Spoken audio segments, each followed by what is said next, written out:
And what is up, guys? Welcome back to the Acceleracers Hub for another video. So today it is finally time for the 600 subscriber giveaway. I know we broke 600 like a week and a half, 2 weeks ago. I don't remember exactly when, but today we're finally going to be going through the giveaway, and we are already at like 613 as of the time I'm recording this. So 650's coming right around the corner.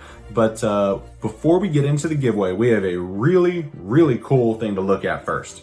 So I'd have to say that one of the more common questions that I get Acceleracers related is probably, can you give me tips on building a deck? Which cards are the best for an Acceleracers deck? So on and so forth. And sometimes people will message me asking about the values or the effects on certain cards because as you guys know, my listing doesn't have pictures of all the individual cards. It just has the names, and you can't really see the cards themselves. And some of these cards are fairly hard to get a picture of. I mean, you can always Google it, but some people don't quite think to do that. But so today we have a pretty cool item. It's a spreadsheet. Of course, you guys know I love my spreadsheets that a member of the community named GD Inferno Boy has sent to me. He put a lot of time and effort into making this, and it is actually a really cool tool for deck building and sort of the strategy behind the Acceleracers card game. And using his spreadsheet, I definitely think that you could build a super powerful deck that could pretty much run the table against any opponent if you use the information that he provides correctly. So let's go ahead and take a look at GD Inferno Boy's spreadsheet. So as you guys can see here, this is the spreadsheet that GD Inferno Boy has made for the community.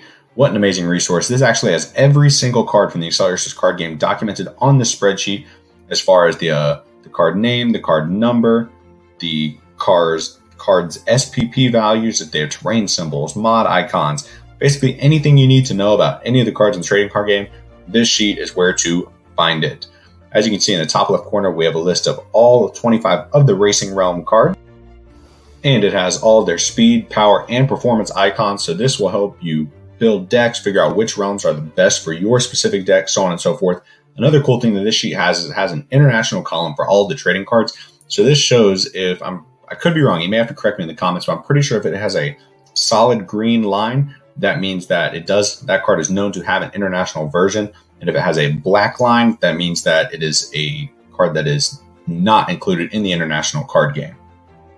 So naturally, the cards like the 3D foils, like this Metro Realm card, are not included. But we're going to move over here. So on this chart, we have a list of all the different terrain icons and sort of which realms and vehicle cards have that specific terrain icon. So that way you can sort of plan which realms you're going to use based on which vehicles you have in your deck, so on and so forth. And it shows the total number of vehicles out of the 86 vehicles that have these specific terrain icons. So as you can see, like 15 of the 86 cars have a sand terrain icon, and so on and so forth. It looks like the sand and the slick icons are the more common ones. So a Racing Realm that has sand or slick ones would probably benefit most people. Then we have a lot of math down here that sort of shows the odds of a realm being selected with a specific terrain. I haven't double checked all this math, but it looked pretty good to me, honestly. But you guys can definitely take a look at that as well. It sort of shows you the chances of pulling a vehicle card that has the same terrain bonus as the Racing.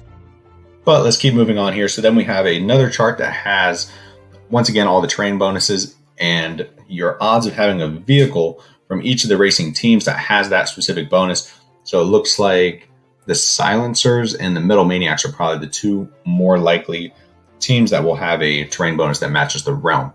So let's scroll down here, and then we actually have a list of all of the vehicle cards, all 86 of them, and their card numbers, mod ability icons, terrain bonuses, and SPP values. So this is a pretty amazing resource as far as building decks, because you can see which vehicles work best for each realm, so on and so forth, what sort of mod icons are best. The Metal Maniacs are known for having multiple mod icons, so a lot of times the Metal Maniacs are some of the more usable cards in the card game, because you can use different types of mods with them. You don't have to worry about only having specific types of mods when you start playing with Metal Maniac vehicles. But this is just an amazing resource. It's kind of cool seeing how many cards have international editions. So if you are ever interested in any of these cards and what they do, here's a great way to find them, because as you guys know, most of my listings don't have pictures of the specific cards, but this is a great way to see each card's ability. Then we have the sheet of all the Acceleracers cards, card numbers, SPP values, terrain bonuses, AP value. Pretty cool. And then this little chart down here at the bottom says it is as simple as it sounds. For each escape values for the realms, each designated team has the best advantage of either speed, power, or performance based on the statistics of each vehicle card within the team. So this shows each one of the racing teams and which value they have like the average highest on. So the Tech is known for speed, Metal Maniac Silencers are performance, Racing Drones are power. So we have all the mods, hazards, and shift cards included here. Such an amazing resource. So if you are ever interested in any of these AP values and stuff, it's got all of it on here. So this will really help you target which cards you need for your deck to make it as good as possible. Then we have the number of mods with specific SPP values out of the total number of mods. And that's also pretty useful. So it looks like the speed and performance ones are the most common. So it almost benefits you to use a Racing Drones team because more mods will be able to help the drone cars because they're mostly speed and performance mods. So it'll sort of balance out their weaknesses in those categories. That's pretty neat, honestly. And then below that, we have a table that shows the amount of vehicle cards that have one of the 3 mod abilities, if not all of them. So it sort of shows which cards are most moddable, I guess you should say. And it definitely looks like the Racing Drones are the most, the Metal Maniacs are the most moddable. It looks like 14 of them have a street mod icon, 11 have a race mod icon. There's just a lot of flexibility when it comes to using Metal Maniac vehicles. And the Racing Drones and the Silencers are actually almost unmoddable. There's not a lot of mod cards that work with those Racing Drones and Silencer symbols. So a Metal Maniacs deck might actually be the way to go just because of the flexibility that they offer.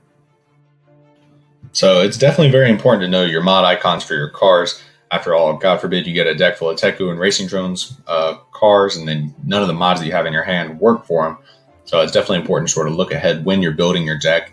And this spreadsheet is definitely a huge tool to be able to do that. So as we keep scrolling down here, then we have all the cards that are special cards. They have bold lettering on them. And they also have an asterisk next to the card title in the above charts. But this shows each of the cards that have a special ability. And I'm not going to lie to you guys, when me and my girl are doing those card game playthroughs, I think like 90% of the time we forget to check on these special effects for these cards. Because when we're putting vehicle cards down, it's rare that we ever notice that there's an effect on them. But that's definitely something we're going to have to look out for. And I also didn't know that some of the realms have special effects as well. Like the fog realm, you can't play any shifts in this realm. The junk realm, you can add any mod to any vehicle. Some of that stuff is pretty cool. And it's also interesting, like for Hollowback, you can return one mod card from your junk pile to your hand. Because I always kind of wondered, like with such a bad SPP value, like a 332, like Hollowback has, why would anybody ever have that card in their deck? It just doesn't make sense. But that it does make sense now that I think about it, if there's special rules on some of those cards that have lower SPP values, because it then gives them a little more flexibility as far as adding them to their decks. But the realm effects are pretty cool. And then you've got all the Acceleracers, the shifts, hazards, and mods that have special effects. It is a very good strategy to know those. Because after all, you don't want to have any useless cards in your deck, right? But very cool. Some of these cards, cancel all hazards, play to the vehicle stack, take a look at the opponent's hand for Spy Eye.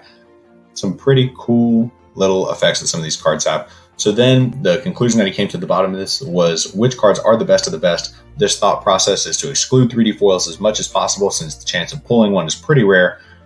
But this is also based off of if someone were to already have bought a starter deck, which is actually pretty nice. So he's not going to include any starter deck cards in this because just about everybody has those. So these are sort of the cards you should target if you have a starter deck and then you're looking to soup up your deck.